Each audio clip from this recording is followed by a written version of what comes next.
So guys, susubok tayo sa ating ibon at medyo nakakaramdam na sila. At gagamitin natin itong Fast and Furious na ito na medyo na-amaze ako sa kanyang resulta. So malalaman natin guys kung ito ba ay effective or nagpa-flop.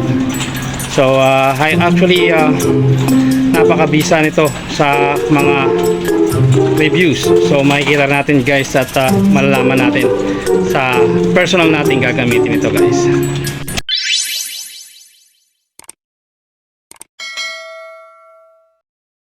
So ang ating ibon ito guys ay halos hindi na kumakain at biglang pumayat.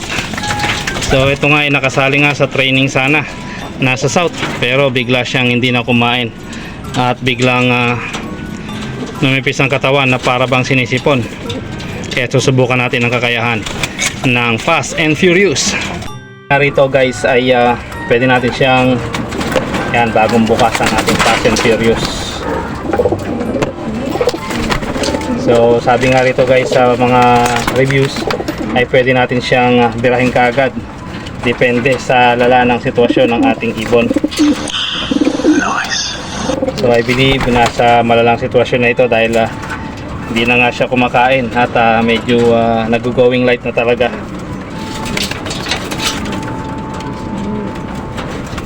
So bibirahin ko kaagad siya ng 3 capsule guys. Masusubukan natin ang kakayahan ni Fast and Furious dito. Sana all.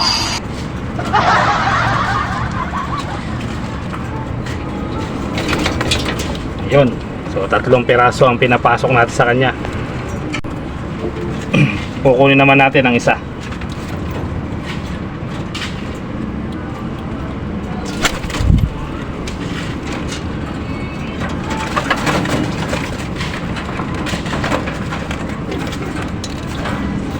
Itong isa na to guys ay kumakain naman. Nga lang medyo pumupugak-pugak. So mainam na naagapan natin siya para hindi na magkalat pa at maghawa. Yan. Gawin natin 2 guys para sa kanila. Dahil ito ay ilang araw na rin na may sipon.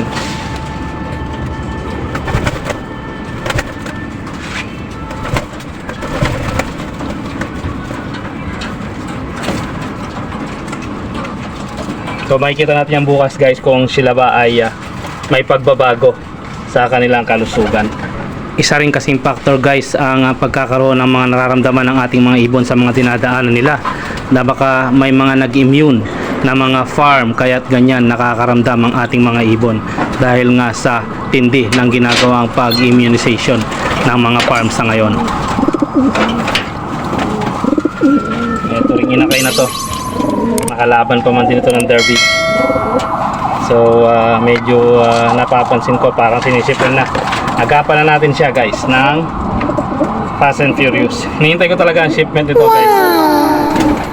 Kaya mainam na rin guys na agapan na natin habang maaga, kahit na nagsisenyalis pa lang na magkakaroon ng sipon ng ating mga ibon dahil nga sama ng panahon. At siyempre sa mga nakalaban natin, sa mga nililiparan nilang lugar na kung saan ay nag-i-immune ng mga manok panabong habang hindi pa sila nahawa, para lang sa ganun ay medyo matibay sila.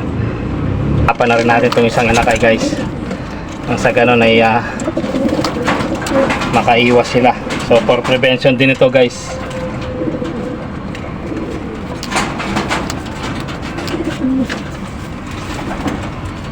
At itong isang ibon din na to.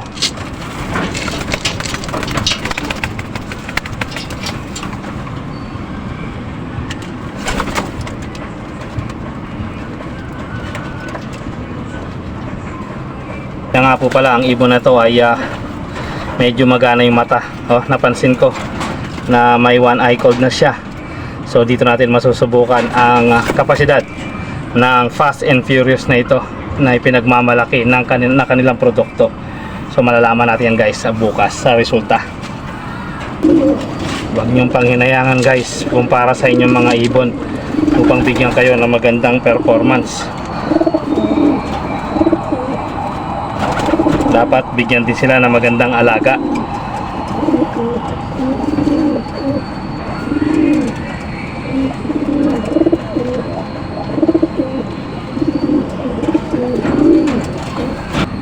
So eto pa,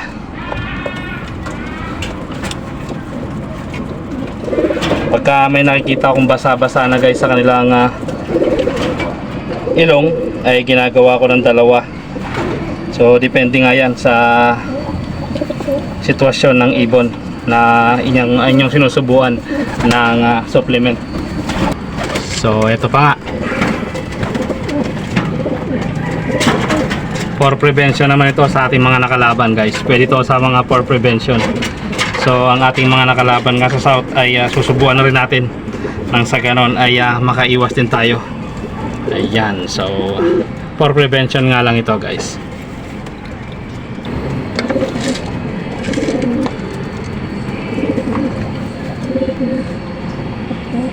So yan, pati si Brown ay sinubuan na rin natin for prevention nga guys, di ba? Ayan.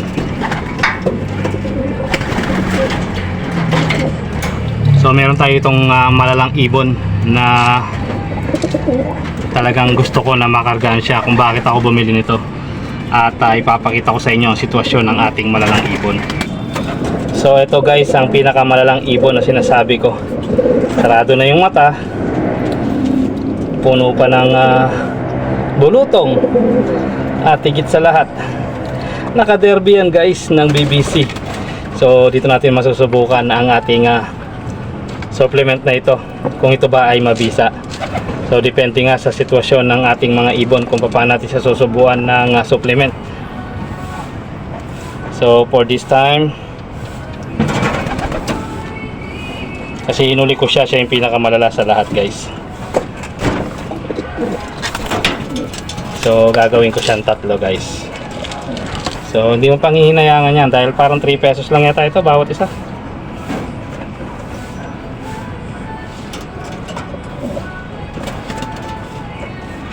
Alright, so masusubukan natin yan bukas guys kung ano ang resulta ng ginawa natin sa ating mga birdie. So yun lamang guys, ang inyong lingkod, The Finest World. And always choose to be happy and be courteous to others. And let the Lord God Almighty be the center of our life. Bye for now and God bless.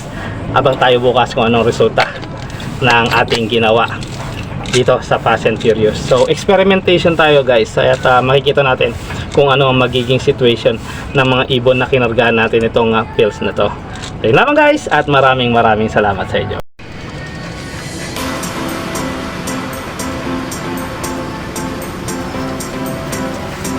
For the meantime guys, patukan na tayo ng ating mga birdie. So yan, at it's time to eat guys.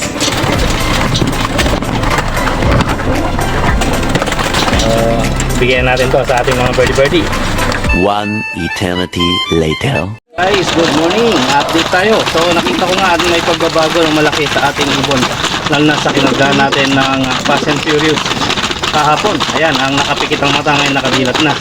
So I know sunod-sunod na ito at tuloy-tuloy na ito upang siya ay ma-cure ng focus. At ang may one eye cold ay nawala ang kanyang one eye cold guys. Just one day of taking a Fast and Furious.